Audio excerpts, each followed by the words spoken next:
Mari kita membaca hadis Rasulullah sallallahu alaihi wasallam. Qala Rasulullah sallallahu alaihi wasallam,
maka bagaimana aku tidak bersyukur berdasarkan musibah pada Sayyidina Umar bin Khattab. Namun kesabaran yang puncaknya adalah bersyukur dengan datangnya musibah.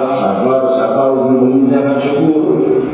Itu justru melebur musibah, merubah musibah menjadi kemudahan. Kalau yang diuji dengan ujian sakitnya diberi kesembuhan oleh Allah. Kalau yang diberi ujian kesusahan harta, Allah limpahkan kekayaan dan kemakmuran dan kecukupan baginya. Kalau ia mendapatkan masalah apapun, Allah siap menyelesaikan seluruh masalah apapun, dan tidak ada satu makhluk pun mampu menyelesaikan seluruh masalah kecuali Allah Subhanahu wa Ta'ala. Masalah apapun yang muncul, Allah Maha mampu menyelesaikannya. Sekecil-kecil masalah seekor semut yang ingin mengangkat sebutir kakinya, sampai masalah perputaran alam semesta dan jagat raya yang demikian luas. Sampai perasaan seekor semut yang ketakutan atas melintasnya tentara Nabi Allah Sulaiman alaihissalam, Allah katakan. Sampai perasaan hamba yang sedang kerisauan di dalam kesendirian dan kebingungan, dia tidak melihat atau tidak mengadu kepada temannya, ya diam saja. Allah Subhanahu wa Ta'ala mendengarnya, melihatnya, dan siap untuk menghilangkan musibah dan masalah-masalah yang orang dulu kita bersama. Saudara-saudariku yang memuliakan, namun siapa yang ingin dekat kepada Allah ini, makin hari Sang Maha Pengatur dan Sang Maha Pemberi dan Sang Maha Memudahkan, makin hari makin didekat. Saudara-saudariku yang memuliakan, datang ajakan luhur, kita meninggalkannya padahal kita mampu. Allah tidak memaksa lebih dari kemampuan. Ada yang belum bisa mengerti Al-Quran, layak membaca Al-Quran, walau belum mengerti. Ada yang belum bisa membaca Al-Quran, layak belajar, walau dia belum bisa membaca Al-Quran, layak mempelajari. Tapi saya sibuk, saya tidak pekerjaan, saya punya tugas, saya punya keluarga. Kita bicara layak baginya untuk mempelajari. Mau setahun sekali, mau sebulan sekali, mau seminggu sekali, atau setiap hari. Namun hatinya tidak menafikan atau menolak Al-Quran. Demikian pula syariatul mutahharah. Gimana hukum wudu, hukum salat, gimana hukum zakat, gimana hukum puasa, gimana hukum haji, gimana hukum lainnya. Hal seperti ini semuanya butuh dipelajari, dan semakin dipelajari syariat tidaklah ratusan tahun kita pelajari belum selesai. Namun layak kita pelajari di saat waktu luang kita jauh lebih baik kita isi dengan ilmu-ilmu daripada yang diajarkan oleh Nabi kita Muhammad SAW.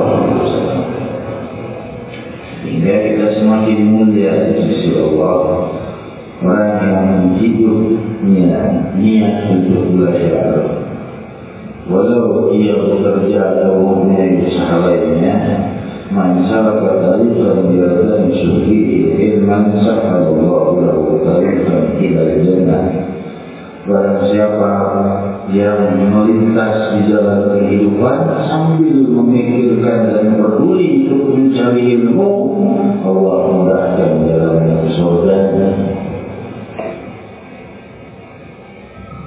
Hayyu tajalli rahmat tajalli min ar-rahman, hayyu tajalli min ar-rahman, ni'mal kabir atau ketika guru mulia kita dalam salah satu nasihatnya mengatakan, jika Allah Subhanahu wa Ta'ala membuka tabir penghalang manusia untuk melihat Allah, dalam saat-saat yang terindah, atau melihat sang Nabi yang merupakan makhluk yang terindah dari seluruh ciptaan Allah. Nabi adalah ciptaan dan tidak lebih dari ciptaan, tapi ciptaan itu adalah ciptaan yang terindah dari semua ciptaan. Itulah Sayyidina Muhammad SAW.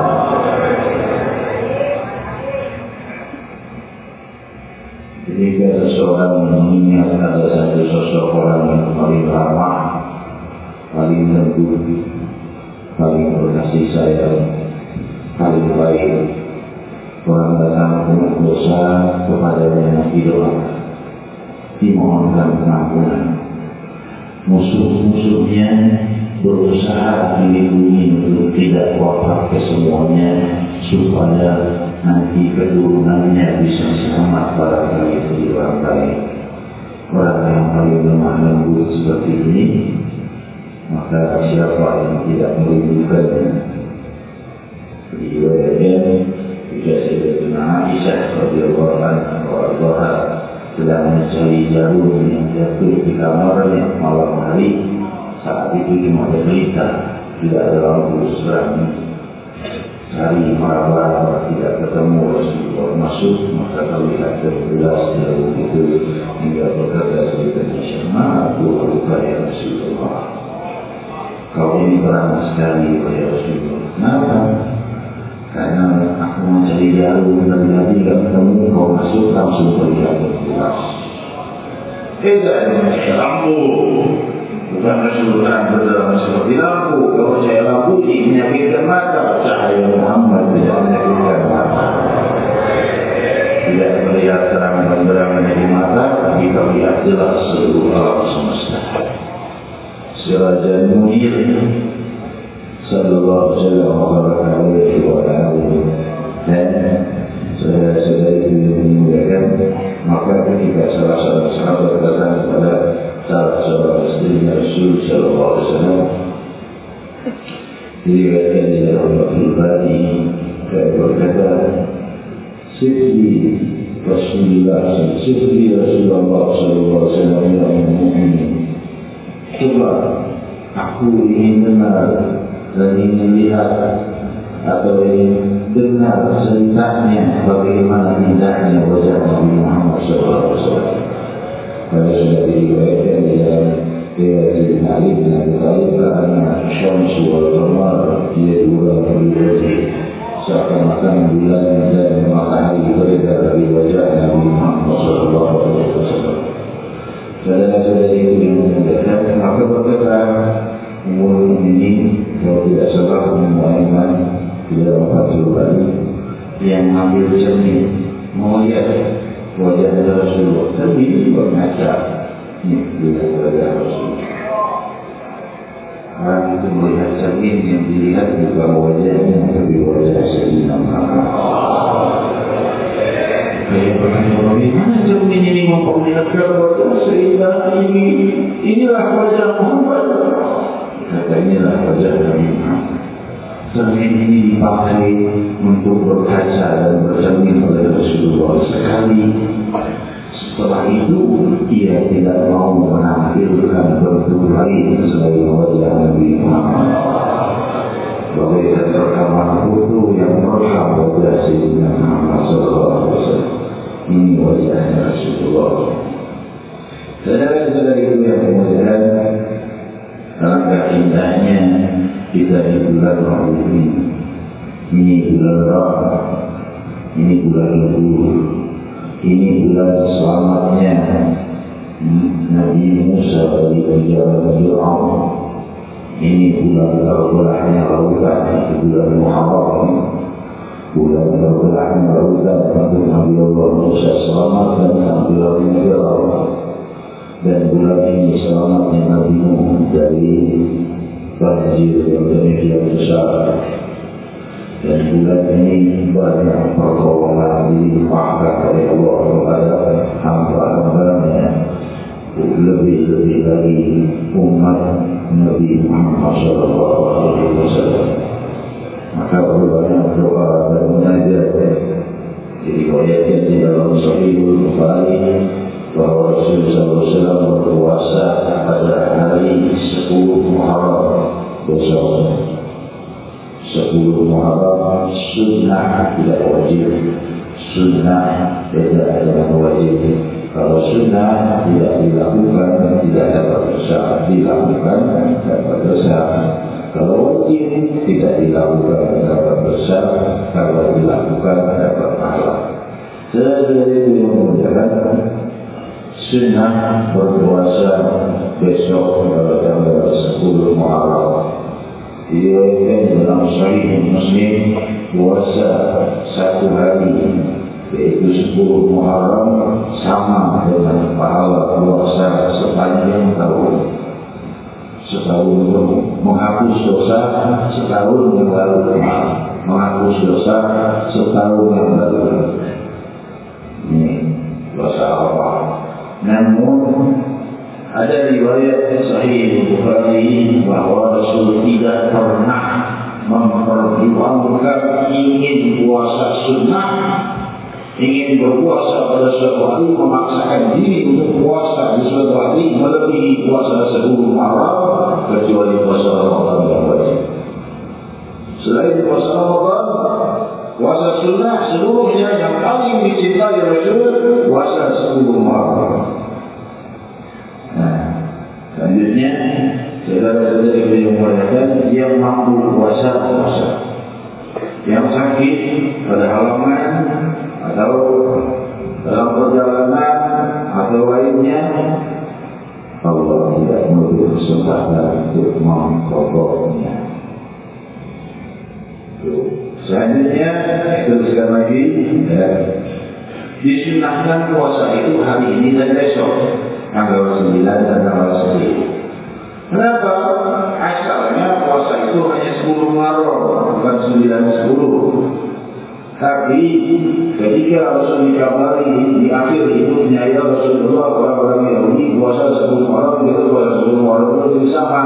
Rasulullah ya sudah, tahun depan aku akan puasa 9 dan 10 Muharram. Tahun depannya beliau apa? Jadi Imam Syafi'i dalam mazhabnya telah mengatakan sunnahnya puasa 9 dan 10 itu sunnah, makanya demikian. Mau yang 10 saja boleh.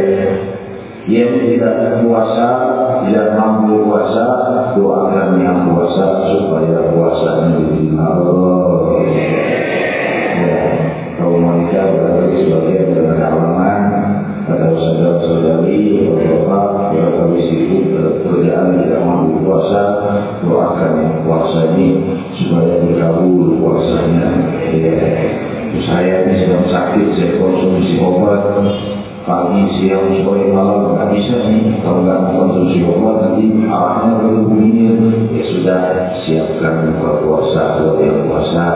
Inilah cara kita yang terbaik untuk tidak melepaskan kemuliaan yang datang dari Allah Subhanahu wa Ta'ala. Saudara-saudari yang mulia, sampailah kita pada hadis mulia yang kita baca tadi. 7 golongan yang dinaungi Allah Subhanahu wa Ta'ala di saat tidak ada naungan selain naungan Allah. Maksudnya naungan ini adalah anji atau penutup atau penghalang atau payung yang memayungi kita di hari pada mahsyar untuk berteduh dari panasnya matahari yang jika matahari itu berpijar dengan panasnya seperti saat dia berpijar kepada mahsyar, tidak ada kehidupan di permukaan bumi.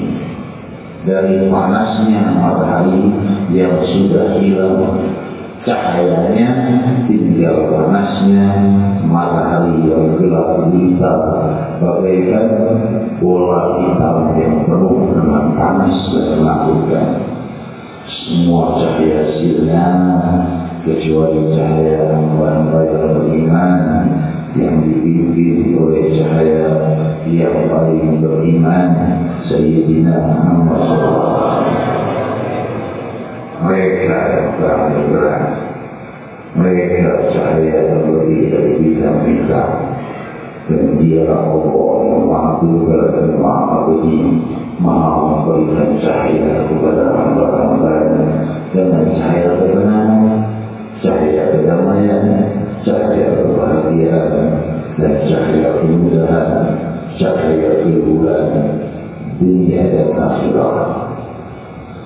Maha suci Allah dan maha indah, betapa indah jiwa yang menyembah Allah, tidak menamakan Allah dengan makhluk, sebagaimana firman-Nya laisa kamitslihi syai'. Allah tidak pernah bisa disamakan dengan makhluk. Tapi Allah mendengar, ya Muhammad Allah tidak butuh telinga. Allah melihat, tapi tidak butuh mata. Allah pun juga mengucapkan firman dan wahyu, tapi tidak butuh lisan. Allah Subhanahu wa Ta'ala berbuat, tapi tidak membutuhkan jasa. Hadirin hadirat, karena penglihatan Allah lebih dari seluruh penglihatan makhluknya, dan bersumber darinya lah seluruh penglihatan makhluknya. Dan tidak ada satu makhluk melihat kecuali dari anugerah Allah, dan tidak ada makhluk mendengar kecuali dari anugerah Allah. Dan makhluk tidak bisa mencipta pendengaran dan penglihatannya sendiri, bahkan tak mampu mencipta asal muasal dirinya yang terbuat dari sel yang tidak terlihat mata. Allah yang menciptanya, Allah yang menghidupkan di bumi, Allah yang akan mengangkatnya di alamul barzakh, dan di alamul barzakh itu akan datang malaikat setelah kau diusung masuk ke dalam kubur, lalu ditinggalkan perkara di dalam Sahih Bukhari. Rasulullah sallallahu alaihi wasallam bersabda bahwa orang yang dikuburkan itu mendengar detakan kaki orang yang meninggalkan pemakamannya saat dia dikubur. Jika selesai penguburan, orang keluar, hentakan kaki mereka yang meninggalkannya masih didengar oleh si Allah. Setelah itu datang mereka memperlihatkan sang Nabi dan berkata, "Mari berlatihan terbaik." Apa pengetahuan tentang orang ini? Jika ada orang yang beriman, dia akan menjawab, "Huwa Muhammad, huwa Muhammad, huwa Muhammad."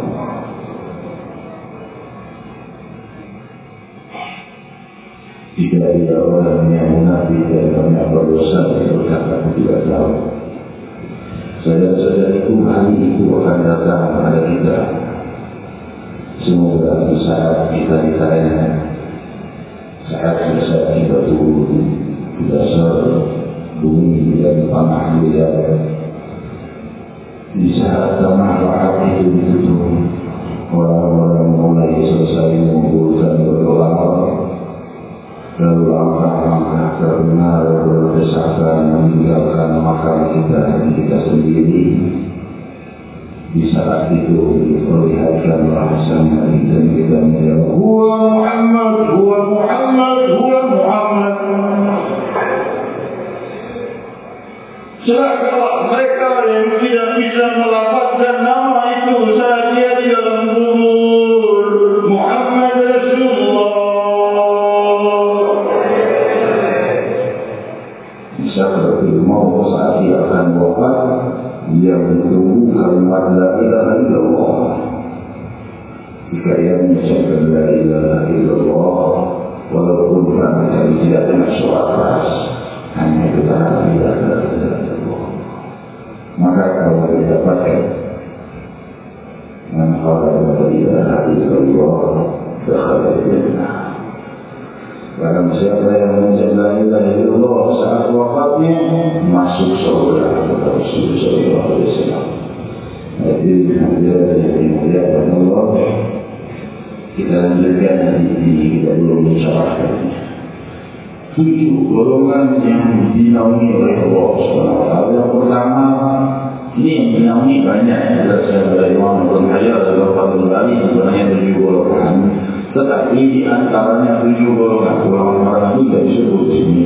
Tapi sifat-sifat mereka rata-rata ada di sini, maka disebut 7 golongan ini. Yang pertama, imam yang adil atau pemimpin yang adil. Kenapa? Karena sangat berat. menjadi pemimpin yang adil itu berat. Kenapa? Saya bicara nggak usah yang tinggi, ya. RT, sini banyak RT. Ini ada sekitar 50.000 muslim hadir di tempat ini.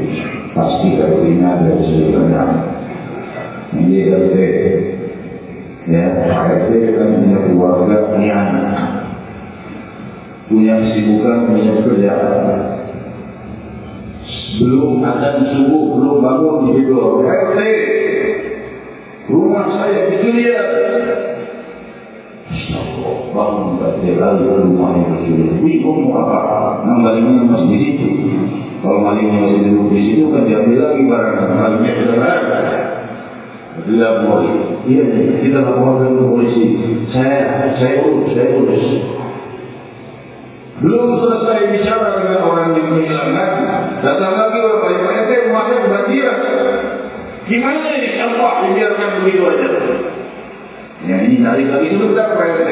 Siapa satpam yang di jalan semalam jaga? Saya bayar uang keamanan saya bayar. Gimana saya bisa dilihat? Yang ini teriak. Ini mampet air banjir rumah saya. Sudah, kita ke sana, kita tolong Pak. Berangkat Pak RT, berangkat ke tempat yang kebanjiran. Sampai ke situ baru kami nganggurin barang, teriak lagi orang lain. Pak RT, rumah saya kebakaran. Gimana ini? Jalur pendek, harus pendek jalur kebakaran. Pak RT biasanya cuma makan duit dari PLN. Gak pernah dilihat itu kabel-kabel udah tua-tua, gak bisa diperhatiin. Apa gunanya dari RT? Dia punya rumah, dia punya saudara, punya kerjaan, punya kesibukan. Yang disalahkan RT. Gimana RW, gimana lurah, gimana ke atasnya. Makanya dengan susah payah kalau dia bisa berjuang untuk menjadi orang yang hadir, dia sebentar makanan kita atur, yang bahkan sebentar kebanjiran kita atur, kemudian yang bisa untuk membantu yang kemudian sebentar hubungi kepolisian. Kalau tidak bisa kita berembuk orang-orang yang punya harta, kita ganti harta yang hilang, kita urunan rame-rame. Nah yang seperti ini kan sulit. Makanya imam yang adil seperti itu, pemimpin yang adil seperti itu dinaungi Allah di hari tidak ada tempat berteduh selain tempat berteduh yang diberikan oleh Allah. Jadi kalau sekarang dengar wakil rakyat atau pemimpin berbuat salah, ya dengar penjelasan yang tadi. Jadi RT dia susah, pergi ke atasnya. Ya, menjadi majelis yang dimuliakan Allah. Jadi betul sabda Nabi SAW, jika kalian melihat seorang muslim telah menjadi pemimpin, lalu dia berbuat baik pada suatu kaum dan berbuat kesalahan pada hal lainnya, terima kebaikannya, maafkan kesalahannya. Loh, gak diadili. Rasul melihat kalau pemimpin dinaikkan, dijatuhkan, Rasul tahu yang tertawa terbahak-bahak musuh-musuh Islam.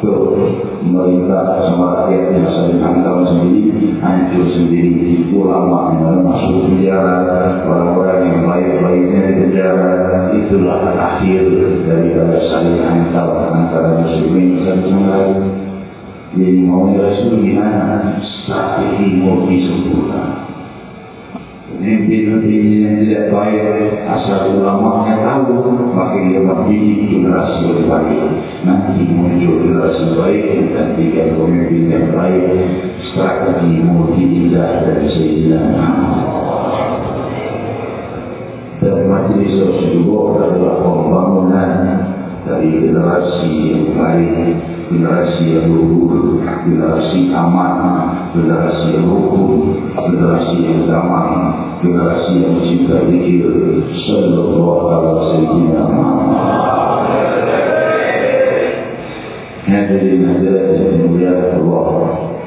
Dan yang pertama pemimpin yang adil. Yang kedua adalah pemuda yang tumbuh dengan apa? Dengan ibadah kepada Allah. Maksudnya banyak beribadah. Siapa yang kalian ini? Mulai dari kecil sudah belajar zikir, bapak-bapaknya, anak-anaknya diajak majlis zikir. Jangan dulu anak-anaknya dibawa ke majlis taklim, majlis zikir. Akhirnya terus sudah besar. Bandel, tidak sama kali lagi. Bapaknya bawa dia ke majlis zikir, majlis maulid. Pendidikan seperti ini mulai dari usia muda ini sangat penting. Mereka sebagian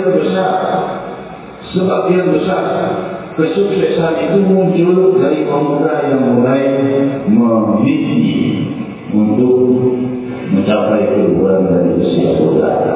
Dari usia muda sudah lebih baik, hatinya, cintanya majelis. Kalau diajak majelis, siap berangkat. Ya, cuma repotnya kalau kebagian final SEA Games majelis berkurang. Yang lain memang mulai berkurang di dunia yang sampai berkurang di akhirat. Masa bagian final bola majelis berkurang. Ya, untung saya ada lagi saya nonton bola. Selain itu saya seumur itu baru berapa kali tinggal di majlis ini. Cuma merebak juga tidak bisa keluar sini. Kalau merebak juga bisa keluar, saya dibawa dua sini, bawa dengan alhamdulillah. Merebak tidak bisa sini. Kenapa? Tidak sadar. Saudara-saudaranya lalu dini hari ini. Saudara-saudara itu yang memudakan. Cuma dengar kabar majlis berulang itu. Kenapa? Final bola. Yang sudah seger saya berkali. Majlis Rasulullah SAW. Maklum anak muda kali ini awas berdebat. Bila kemudian kita terus mendidik diri kita untuk semakin baik, mengasyikkan kita dengan hal-hal yang luhur yang mampu kita perbuat. Jangan cari godaan syaitan yang menggoda kita ke hal-hal yang tidak mampu kita perbuat. Kita belum mampu tahajud, memaksa diri tahajud. Kalau kita belum mampu tahajud, sudah sholat lima waktu, sudah betul belum? Benar-benar sholat lima waktu, lari-lari ke sholat tahajud. Sholat lima waktu belum bisa, dari dulu sholat lima waktu. Jangan cari puasa sunnah dulu. Ya, selangkah demi selangkah akan sampai pada puncaknya sebagaimana sabda Rasulullah sallallahu alaihi wasallam sallallahu alaihi wasallam. Selanjutnya di nasihat yang ketiga adalah selanjutnya yang ketiga, pertama imam atau pemimpin yang tadi. Yang kedua, pemuda yang tumbuh dengan ibadah. Yang ketiga, orang yang mencintai masjid. Hanya bahasa. Lelaki dia gogok yang paling berkata, maaf ya, bertanya sendiri. Orang yang cinta dengan masjid bukan berarti orang yang selalu duduk di masjid.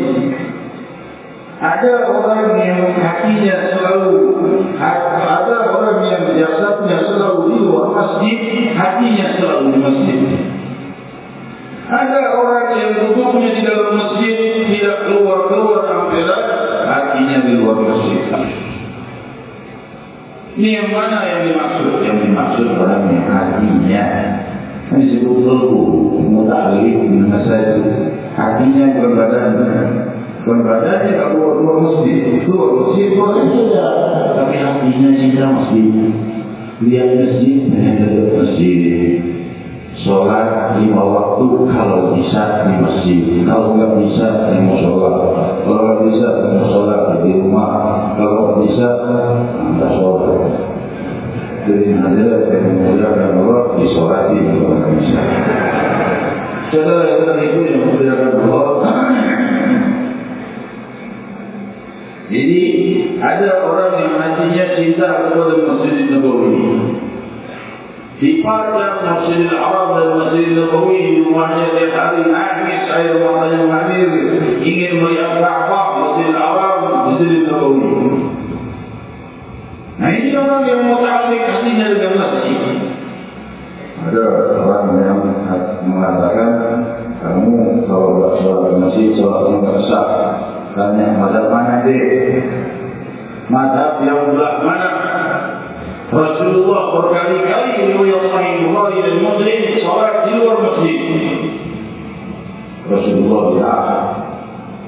Maka oleh sebab itu jelas dalam mazhab Syafi'i sunnah muakkadah salat di masjid, tapi tetap sah salat di luar masjid.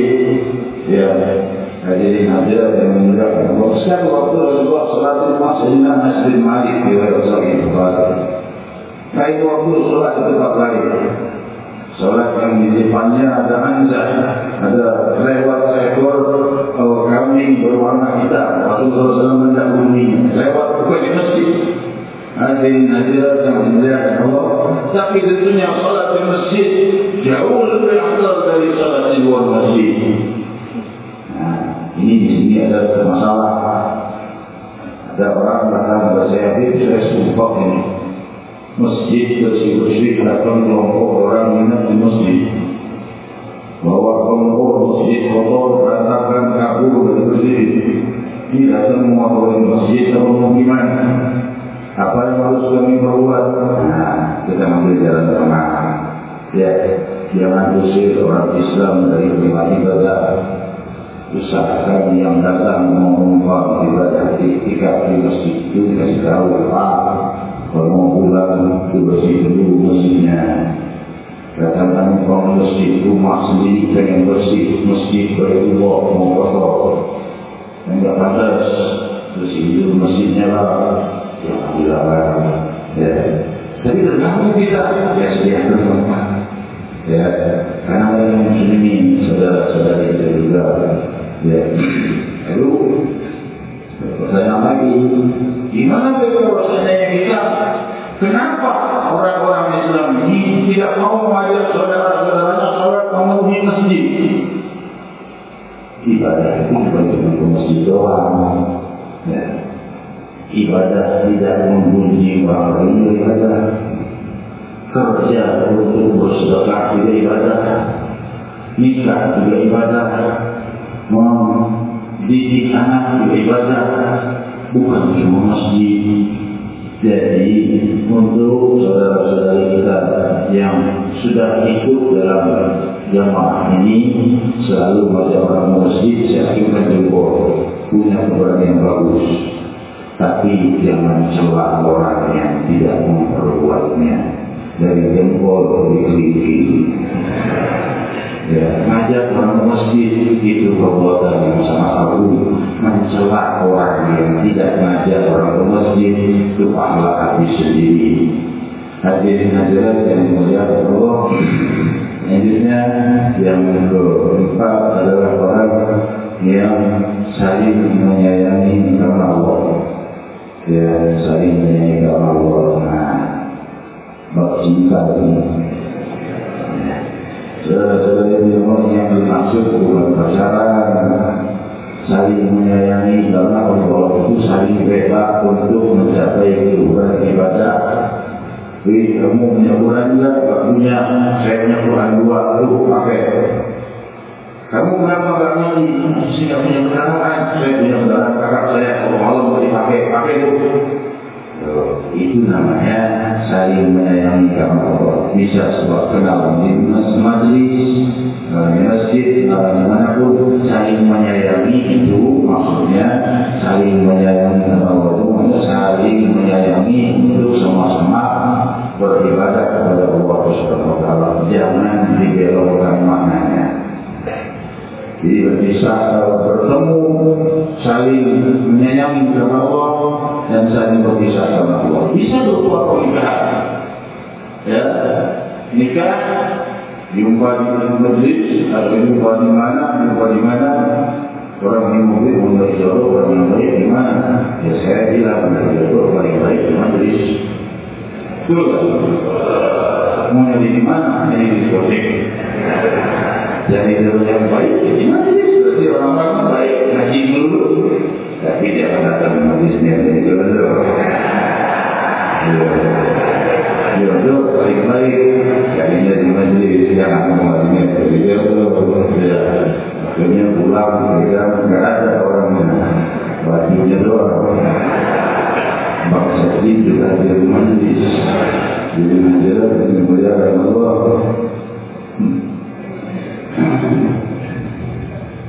Bertemu karena Allah, berpisah karena Allah. Maksudnya berpisah karena Allah ini barangkali ada ketidakcocokan yang sama-sama sebabnya Allah, bukan sebab duniawi. Kamu tak bisa melangkah itu mengapa yang benar. Sangat belah dan ketika berdua dari nafkah yang dunia. Kalau makan, tempat berteduh, tempat tinggal, itu nafkah primer yang harus dipenuhi oleh suami. Jadi kalau nafkah sekunder dan tersier, sekunder itu seperti motor, setelah itu bekerja primer, jadi nafkah yang sangat dibutuhkan. Yang lainnya, itu nafkah yang seperti itu bukan hal yang wajib. Ini tidak bisa dipenuhi nafkah yang paling tidak mayoritasnya bisa dipenuhi. Wajar kalau kita pisah. Atau sebaliknya, kamu terlalu glamor, saya tidak suka, maunya hal-hal yang mewah-mewah saja. Saya mampu seperti kamu, berikan untuk kamu. Saya tidak suka kami punya istri seperti orang yang begitu misalnya. Nah ini bukan adalah yang berpisah pada dunia ini, tapi yang berpisah karena Allah itu adalah seperti di dalam jihad fisabilillah. Ada beberapa hal yang memang karena Allah, ya, hal seperti itu bisa saja berpisah dengan sama-sama ridho karena Allah Subhanahu wa Ta'ala, dan jangan dibelokkan maknanya. Saling dicinta karena Allah, saling bisa karena Allah. Berarti boleh kalau kita pacaran karena Allah dan putus karena Allah. Akhirnya yang kedua, suatu pacarnya laki wanita yang ketiga syaitan. Itu kisah karena syaitan, pacaran karena syaitan. Pilihan jelas beda dengan orang yang berhubungan baik. Jadi berhubungan baik dengan wanita yang tidak boleh itu, tidak boleh. Boleh kalau tidak melanggar syariat. Zaman sahabat juga para sahabat bicara bertanya kepada umum ini. Kirim surat boleh. Banyak para sahabat wanita yang berdagang pasar, tapi tidak melewati norma kesopanan adat syariah. Jadi kesan-kesan boleh. Tapi hati-hati kalau sampai masuk ke arah-arah yang mulai buruk, mulai ngajak pertemuan arahnya ke sana. Allah sudah berfirman, kalau sampai dikatakan juga saya tidak berzina kok, untuk masa-masa. Cuma masa-masa ngobrol bercanda, tapi bercandanya mengarah kepada hal itu sudah dilarang Allah. Wala taqrabu zina, innahu kana fahishatan wa sa'a sabila. Jangan dekati zina, apalagi berzina. Dekati saja jangan, apalagi berzina. Rasul sallallahu alaihi wasallam bersabda diriwayatkan oleh Imam Bukhari di dalam Adabul Mufrad, orang yang berzina dengan tetangganya jauh lebih dari 10 kali lebih besar dosanya dari berzina dengan orang lain. Kenapa? Karena berkhianat kepada temannya sendiri. Dosanya 10 lebih dari 10 kali lebih besar. Akthar min asyraf daripada ia berzina dengan orang lain. Hadirin hadirat yang dimuliakan Allah semua bisa diampuni oleh Allah SWT. Salam berkah. Ayo waktu kita sendiri. Selanjutnya adalah orang yang diajak berzina. Seorang pria ini sebagai ulama juga mengatakan jika wanita pun demikian. Dia diajak berzina oleh seorang wanita cantik, kaya, dan dia berkata, sungguh aku takut pada Allah. Ucapan ini Allah. Bukan karena nanti saya ditangkap, nanti saya dituntut. Bukan. Aku takut pada Allah kalau berzina. Ini terjadi. Orang wanita yang cantik, punya harta, menyukai seorang pria, masuk ke rumah pria ahli ibadah itu. Lalu dia berkata, aku ingin berbuat yang tidak baik, berbuat hal yang seperti itu, bersetubuh dengan, berjima dengannya. Maka laki itu untuk mati. Lalu dia berkata, sudah, aku sudah pakai hijab, pakai tabir. Kalau satu mata aman, jadi dia berkata, lihat perempuannya sudah membuka seluruh pakaiannya. Maka pria itu memalingkan wajahnya, Allah jadikan wajah wanita itu gelap sehingga dia wafat seakan-akan hangus seluruh hidupnya karena dia berani seorang pria yang saleh itu.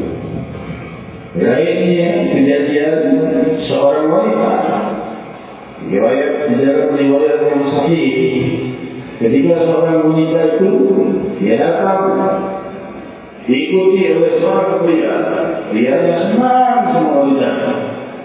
Aku mencintaimu, ya. Lamar saja aku kepada orang tua aku. Lebih dari itu aku tidak mau. Lamar, ya, kalau laki, kalau benar apa satria, lamar mau, ya. Ikuti berbalik. Hanya kalau dia naik kafilah, itu kafilah murabah atau semakin jauh. Ikuti, naik kafilah kita. Mulai dekat, lihat orang lain sudah beli panah tidur. Dia lihat wanita itu duduk, tidur masih dikit. Wanita salehah. Wahai saudari, tidur. Dia berkata dulu. Wahai saudari, ini sekarang orang-orang lagi sedih. Nanti dulu. Maka wanita itu berkata, coba periksa apa semuanya sudah tidur. Kalau semuanya sudah tidur, tidak ada yang melihat kita, aku siap berbuat denganmu apa saja yang kau mau. Apa yang kau minta, aku siap lakukan. Dan bisa dulu, maka semuanya tidak ada yang melihat kita. Jadi ada semangat ini. Apa ada yang mau minta buat semua? Subhanallah, tidak ada satupun yang bangun. Tanpa dia, saudari, tidak ada yang melihat kita. Semuanya tidur. Saudari itu berkata, apakah Allah tidak melihat kita?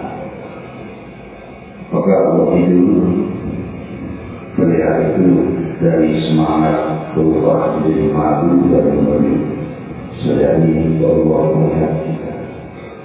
Kalau Allah melihat kita, kira-kira apakah engkau tidak malu kepada Allah ingin berbuat hal seperti ini kepada aku dan mengikutiku dari tempat yang jauh sampai ke sini? Allah melihat. Dan jika kau saat ini mati, kira-kira bagaimana kau dijawab di hadapan Allah?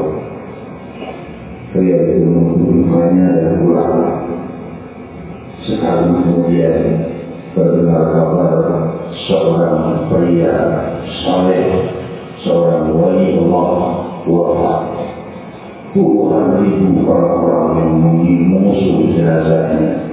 Saya wanita itu bertanya, siapa orang saleh wali Allah yang wafat itu? Namanya disebut, ternyata orang pria itu yang bertobat dengan wanita ini.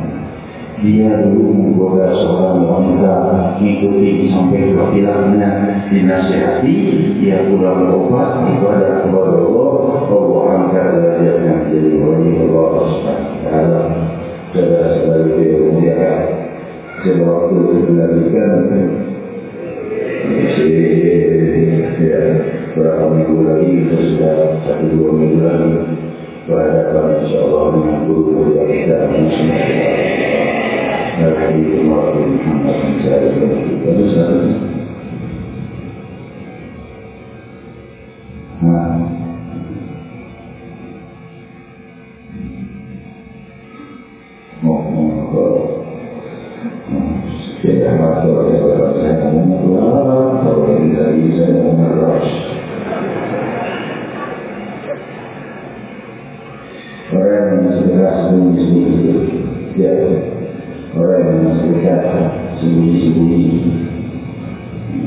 Ini hadirin dari Allah, kisahnya saja menghabisi waktu kita sebagai besar sudah tahu. Cuma saya jelaskan, ada satu cara bagaimana caranya sedekah sembunyi-sembunyi, tangan kanan memberi, tangan kiri tidak tahu. Kok bisa? Kenapa ada melalui uang, kok tangan kiri tidak tahu? Maksudnya tangan kanan melalui uang seakan bukan untuk sedekah, tangan kiri tidak tahu. Maksudnya seakan-akan uang keluar bukan untuk sedekah. Caranya gimana? Lihat orang miskin dagang. Berapa Pak? Misalnya dagang kacang 1.000, kasih 5.000. Udah berapa kasih 5.000? Itu kan namanya sedekah sembunyi-sembunyi. Dia dagang nggak tahu sedekah 1.000. Gak ada kembaliannya Pak. Dia ambil kembalian 5.000. Dia kan tahunya gak ada kembalian, bukan sedekah. Yang disedekahi nggak tahu oh itu sedekah. Itu namanya sedekah bersih, sedekah sembunyi-sembunyi. Lihat orang susah yang dagang. Berapa Pak? Sekian. Tahu, tapi tawar harganya nggak segitu, nggak tawar lagi. Kayak niatnya bukan untuk membeli barang itu, mau beli barang itu maksudnya lebih kurang, tapi untuk bersedekah pada dia. Jadi itu namanya sedekah yang sembunyi-sembunyi sampai yang bersedekah itu tidak tahu. Itu pahalanya sangat besar. Namun ada beberapa pahala ini sangat besar, itu pahala yang sembunyi-sembunyi. Yang kedua pahala juga pada yang bersedekah sangat terang-terangan demi orang lain mengikutinya. Itu riwayat Sahih Muslim. Ada orang yang terang-terangan sedekah supaya orang lain mengikuti. Tidak ini yang kaya raya banyak dari orang yang sedekah mau dia angkatnya $1.000 saya keluarkan. Panas kan orang-orang yang kaya raya. Wah, $1.000 mau saya 5.000, saya 3.000. Keluarkan semuanya. Coba kalau dia diam-diam keluar, gak keluar, gak ada yang diubah yang lain. Nah, itu jadi dari Allah. Jadi dua hal ini masalah ini. Sedekah yang sembunyi-sembunyi dijamin oleh Allah, sudah melawan Allah di hari kiamat. Namun orang yang ingin berbuat sedekah sembunyi-sembunyi, namun dia melihat orang lain tidak banyak yang tidak mau bersedekah, maka yang bersedekah dengan terang-terangan dia mendapatkan pahala ini. Kalau bersedekahnya terang-terangan karena niatnya ingin sembunyi-sembunyi, tapi karena keadaan sikon maka dia mengeluarkannya dengan terang-terangan. Ya, hadirin hadirat yang dimuliakan Allah. Demikian indahnya kehidupan dan demikian mudahnya jika kita ingin menelaah indahnya firman-firman Allah dan hadis-hadis Nabi Sallallahu Alaihi Wasallam, dan semoga kita semakin hari semakin indah. Lagi, berkata Allah, kalian semua berkaitan. Ini yang terakhir doa untuk kita orang yang berikan mengenai Allah dalam sendirian mengalir air mata. Mari kita berdoa dan berzikir kepada Allah Subhanahu wa taala. Semoga Allah Subhanahu wa taala mengangkat derajat kita setinggi-tingginya. Seperti malam 10 Muharram adalah bebasnya Nabi Musa dari tiga Firaun. Karena Firaun raja besar yang selalu dibantai pengikut Nabi Musa. Selamatnya Nabi Muhammad, selamatnya para Nabi dan Rasul. Wahai Allah, maka di hari dan di malam ini selamatkan kami dari segala hal dunia dan akhirat. Kami berkata segala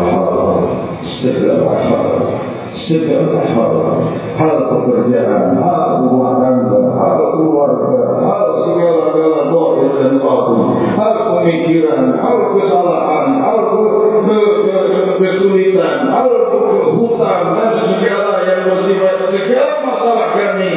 Selesaikanlah demi kemuliaan 10 Muharram di mana kau turunkan penyelesaian yang banyak bagi hamba-Hamba.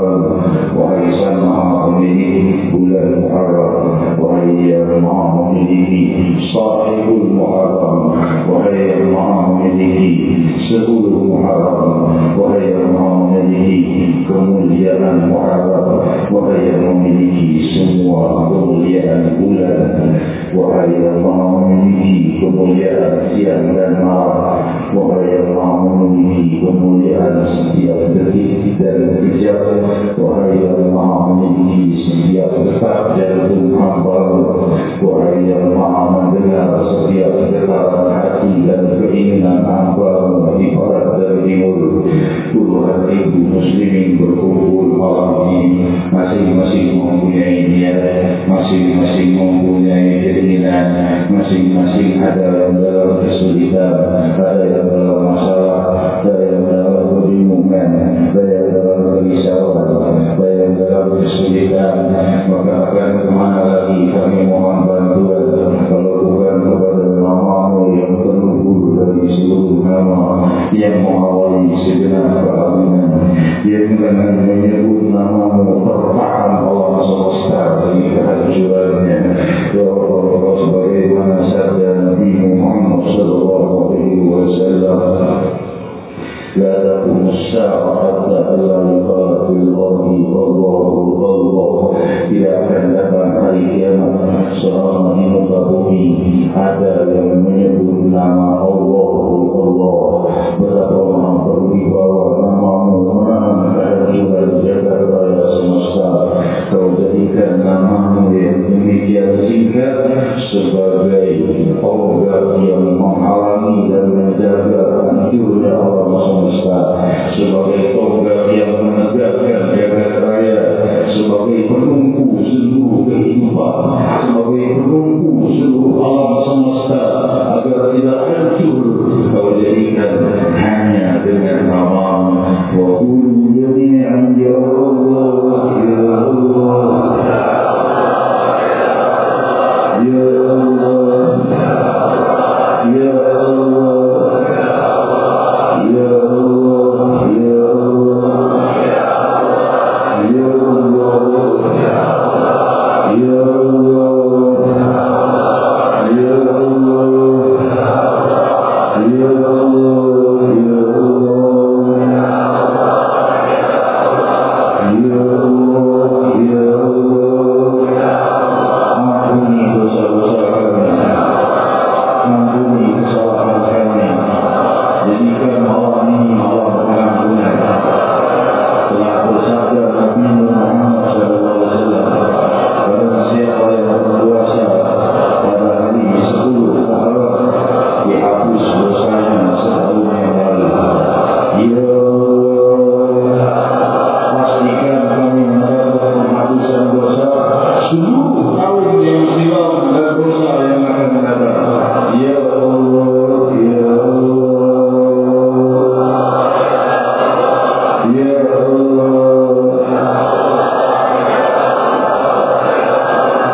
Ya Allah, beri kami kesempatan memandang wajah Sayyidina Muhammad.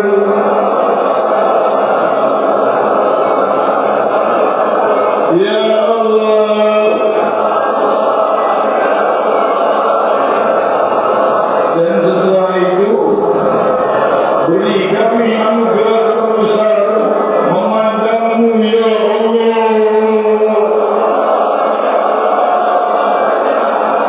Kau jadikan namamu menjadi tonggak penahan kerajaan alam semesta. Bagaimana dengan kewibawaan dan keindahanmu ya Allah.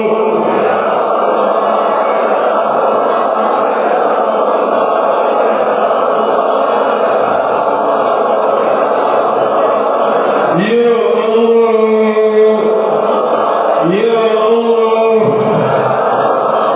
Ya Ibadah ya Ma'arif, Nakuma da'utani wa rajawtani wa qartu laka ala wa kana minka falawali. Wahai keturunan Adam, jika kau mengambil namaku dan berdoa padaku, kuhapus dosa kalian tanpa kuperdulikan lagi. Alangkah indahnya orang yang menyebut namamu, betapa kau hormati dan memuliakan para pendosa ini ya Allah. Ya Allah, Ya Allah.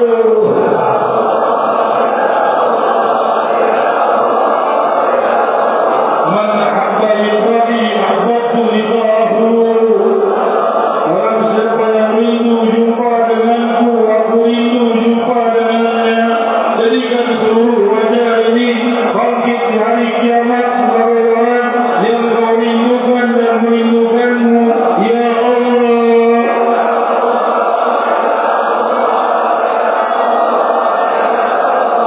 Pastikan seluruh kami yang hadir bangkit di hari kiamat bersama orang-orang yang rindu kepadamu dan kau rindukan ya Allah. Ya Allah,